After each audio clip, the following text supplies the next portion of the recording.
देखिए, सुशांत के पिताजी ने राजीव नगर पुलिस स्टेशन में एक एफआईआर दर्ज किया है। उसके उपरांत पटना पुलिस उस केस के इन्वेस्टिगेशन के लिए बॉम्बे गई हुई है।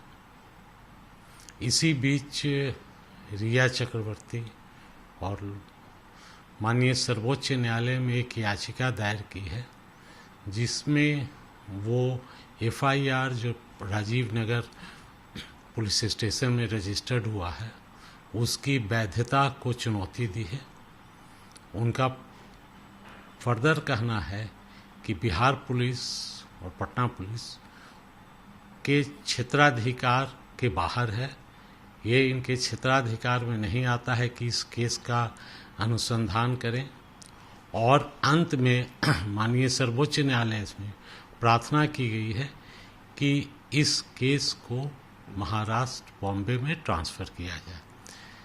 बिहार सरकार ने उस याचिका को विरोध करने का निर्णय लिया, इसके लिए कि बिहार सरकार के मुताबिक, हम लोगों के मुताबिक, बिहार सरकार के और बिहार पुलिस के क्षेत्राधिकार में है। अतः माननीय सर्वोच्च न्यायालय में बिहार सरकार की ओर से कल ही एक कैविएट पिटीशन दायर किया गया है और इसमें माननीय सर्वोच्च न्यायालय के वरिष्ठतम अधिवक्ता Shri Mukul Rohatgi, farmer attorney general थे, उन्हें एंगेज किया गया है। उनकी स्वीकृति ली गई है और राज्य सरकार उस याचिका का विरोध करेगी। ये कहा जा रहा है रिया के तरफ से कि ये जो पटना पुलिस के द्वारा एफआईआर दर्ज किया गया है ये गलत है। महाराष्ट्र सरकार के द्वारा भी यह कहा जा रहा है कि ये गलत है। पटना पुलिस आ रही है, उनके इन्वेस्टिगेशन में जो गाड़ी का उपयोग किया है उस पर सवाल खड़ा किया गया है। बहुत सारे सवाल खड़ा किए हैं जो कि पटना पुलिस गलत कर रही है। देखिए, ये अपना अपना कंसेप्शन है। हम लोग के मुताबिक जो स्टेटमेंट उनके पिताजी ने दिया है, अगर उस स्टेटमेंट को बारीकी से देखा जाए तो पटना पुलिस को के भी क्षेत्राधिकार में है और एफआईआर सही रजिस्टर्ड हुआ है। लेकिन वहाँ के गृह राज्य मंत्री ने अब सवाल खड़े किए हैं पटना पुलिस के इन्वेस्टिगेशन उस पर मुझे कुछ नहीं कहना। ये लीगल पहलू है, माननीय सर्वोच्च न्यायालय में मैटर है, उस पर अभी हम लोग को कुछ नहीं बोलना चाहिए। सर्वोच्च न्यायालय में 1-2 रोज में सुनवाई हो ही जाएगी। एक चीज और आ रहा है कि पटना पुलिस को महाराष्ट्र पुलिस सहयोग नहीं कर रही है, ये एक बहुत बड़ा कारण बन रहा है। रिया नहीं मिल रही है, इसको लेकर के क्या आपके हिसाब से एक अधिवक्ता? देखिए, अभी चूंकि उनका स्टैंड ही डिफरेंट है, अदरवाइज ये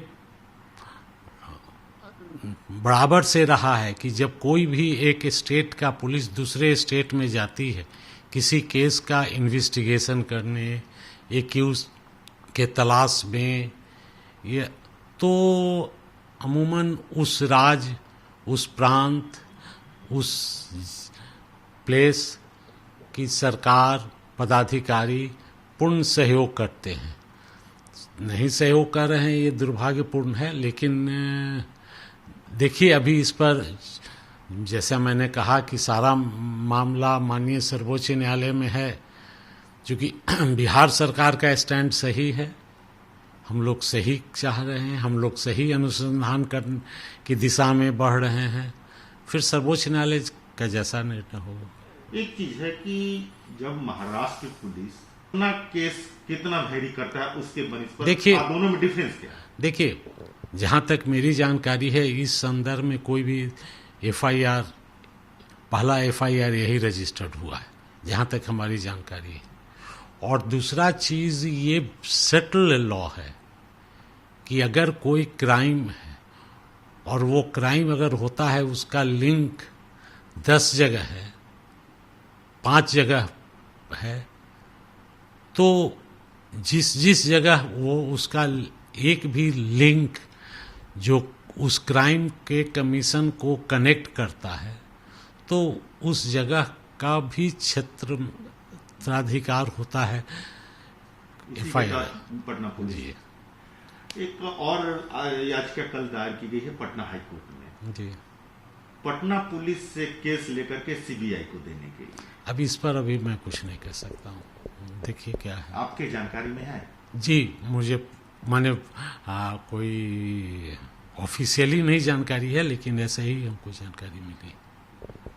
अच्छा, ये बताया जाए कि अभी फर्दर जो लगता है उसमें पटना पुलिस कितना सक्षम हो पाई है जांच में, ये इस सॉरी, इस पर मैं कुछ नहीं, ये अनुसंधान, किसी को भी अनुसंधान के बारे में कोई कमेंट नहीं करना चाहिए। कुछ वो अनुसंधान को प्रेषित कर देता है, impartiality and correctness of investigation को डैमेज करता है, इसलिए उस दिशा में हम कुछ नहीं। एक आवेदन आया है ईडी की तरफ से, ये भी मैंने सुना है टीवी पर, मुझे जानकारी नहीं है। आपके हिसाब से वो देना चाहिए कि नहीं? ईडी को मांग रही है जो मैंने कि उनके बैंक के जो स्टेटमेंट हैं पटना पुलिस ने खंगाले हैं, उसको कलेक्ट किया है। अब देखिए, इस पर अभी मैं कुछ नहीं कर सकता हूँ, क्योंकि जब एक बार मैंने कहा कि सारा मैटर सुप्रीम कोर्ट में चला गया है, 1-2 रोज वेट कीजिए, एवरीथिंग विल कम।